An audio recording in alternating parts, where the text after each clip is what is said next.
Good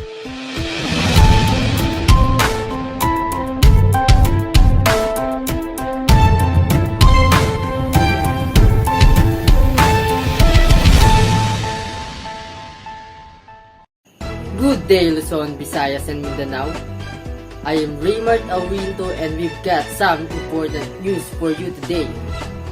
News updates and latest issues only here on All Time News.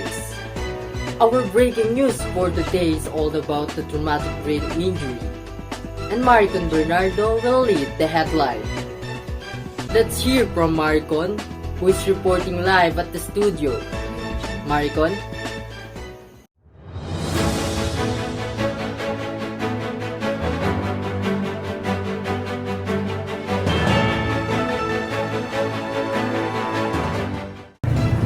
Hello, I'm Maricon and here's the top story about the traumatic brain injury. Traumatic brain injury or TBI is a non-degenerative, non-congenital insult to the brain caused by a sudden, external or physical blow or assault or other traumatic injury to the head that damage the brain. The damage can be focal or meaning confined to one area of the brain, or it can also be diffuse wherein the damages happen in one more than area of the brain. In connection of this, TBI has two different types of injuries. First type of TBI is the closed brain injury, wherein the said injury happens when there is a non-penetrating injury to the brain with no break in the skull. This type of injury is usually caused by a rapid movements and shaking of the brains inside the body skulls that result bruising and tearing of the brain tissue and blood vessels. Some of the events that caused by this type of injury are car accidents, falls, or in sports. Another type of TBI is the penetrating brain injury, which happens where there is a break in the skulls, such as when a bullet pierces the brain. Common events that cause the traumatic brain injury include: first, falls, such as from bed, ladder, downstairs, on in the bed. Second, vehicle-related collisions involving cars, motorcycles, bicycle, and pedestrians. Third, violence like gunshot wounds, domestic violence, child abuse, and others assaults. Fourth, sports injuries that came from number of sports. And lastly, explosive blasts and other combat injuries that came from the active activity, military personnel, and even from penetrating wounds, severe blows to the head with debris falls or bodily collisions. Headache, dizziness or loss of balance, fatigue, vomiting, battered by a light or noise, mood swings, concentration problems, weakness or numbness of fingers or toes, profound confusion, loss of consciousness, difficulty of sleeping, or inability of awaken from sleep. These are just some of the symptoms that are experienced by 69 million individuals diagnosed with traumatic brain injury per year worldwide according to a report. Although how many people are still not aware about the said injury. These events lead to permanent or temporary impairment of cognitive, physical, and psychosocial function of an individual, wherein signs or symptoms may appear immediately after the traumatic event, or more some it may appear 4 days or weeks later. If you have the mentioned signs or symptoms following a recent blow, accident, or other traumatic injury to the head, it is advised that you seek emergency medical care immediately because the severity of the brain injury can range from a mild confusion to a severe injury that result in a coma or even death. Definitely, the high numbers of traumatic brain injury worldwide means that there are a lot of accidents that happen that may damage our brain when anywhere and anytime. Due to this, it is crucial that every one of us are aware about what is traumatic brain injuries, its causes, and its types. Like what the quotation says, prevention is better than cure. Again, this is Maricon reporting live at All Time News. Back to you, Ray.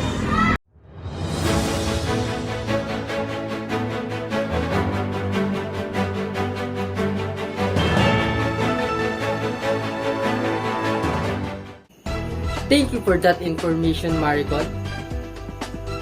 Worldwide, it has been estimated that traumatic brain injury or TBI affects over 54 to 60 million people annually, leading to either hospitalization or mortality. Of all types of injury, those to the brain are among the most likely to result in death or permanent disability. Do you think who is at risk of TBI? Do you know how to diagnose the TBI? Do you also know what are the treatment and prevention of it?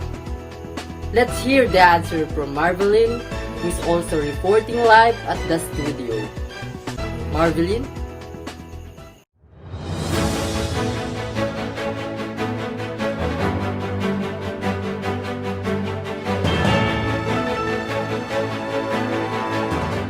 Hello, I am Marvielyn and here are the answers you have been waiting for. The people most at risk of traumatic brain injury include children, especially newborns to 4-year-olds, young adults, especially those between ages 15 and 24, adults age 60 and older. Then how to diagnose this traumatic brain injury? By using Glasgow Coma Scale. This 15-point test helps a doctor or other emergency medical personnel assess the initial severity of a brain injury by checking a person's ability to follow directions and move their eyes and limbs. In terms of imaging tests, they use computerized tomography or CT scan. This test is usually the first performed in an emergency room for a suspected traumatic brain injury. They also use magnetic resonance imaging or MRI, using powerful radio waves and magnets to create a detailed view of the brain. Aside from this test, the medical personnel assess the intracranial pressure monitor. Doctors may insert a probe through the skull to monitor this pressure, but it is impossible to identify and to diagnose traumatic brain injury only based on symptoms or the intensity of the hit.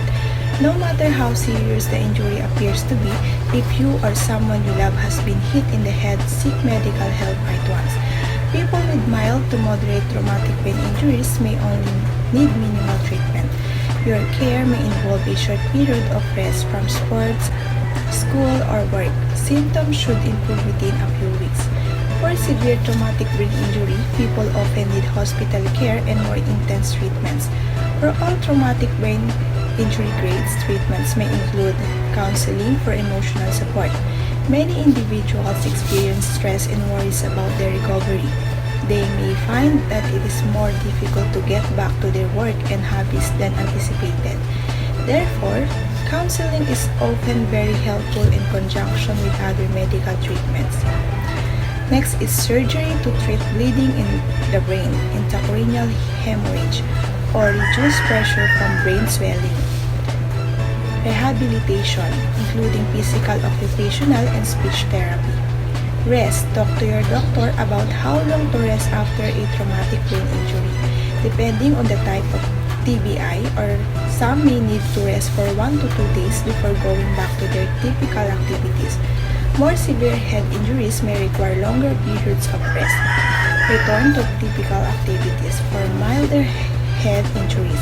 Sometimes, if people rest for too long after head injury, they may have more difficulty returning to work, school, and other activities like socializing and hobbies. For more severe injuries, returning to activities too soon can make symptoms worse. Talk to your doctor for specific recommendations. Treatments focus on easing your symptoms and improving your quality of life. Some effects may gradually get better than lots of time. Sometimes here's for more severe head injuries. Many traumatic brain injuries or TBIs aren't preventable. They happen without warning due to an accident or fall. But you can take these steps to avoid some incidents that commonly cause TBI. Monitor medicines. Ask your doctor or pharmacist to review your prescriptions, over-the-counter medications, including supplements. Be sure you know which ones might make you dizzy, sleepy, and more prone to falls. You may be able to change medications. Have clear vision. Get regular eye exams you can see well enough to prevent falls and injuries. Arrange good lighting at home to light the way. Fall-proof your home. Remove rugs that are tripping hazards. Install their handrails and bathtub grab bars. And if you have young children, install window guards on high windows and safety gates on stairs. Be aware of toys and pets underfoot. Be smart behind the wheel. Buckle everyone up with seat belts and use car seats or booster seats for children. Don't drive if you're drowsy or under the influence. Put on a helmet. Protect your head when you play sports like hockey or football or when you bike skate or snowboard. And wear a helmet when you ride a motorcycle. Stay active. Activities like yoga, tai chi, and strength training build muscle and improve balance. Use a walking assist device. Walkers and canes can help you be steadier on your feet. This is Marvielyn reporting live at all time. News back to you, Ray.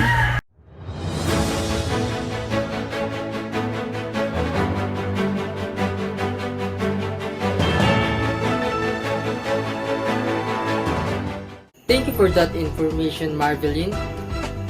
To keep you updated for more news, updates, and latest issues in the world, along with Maricon, Bernardo, and Marvielyn Legacion, just keep watching here on All Time News.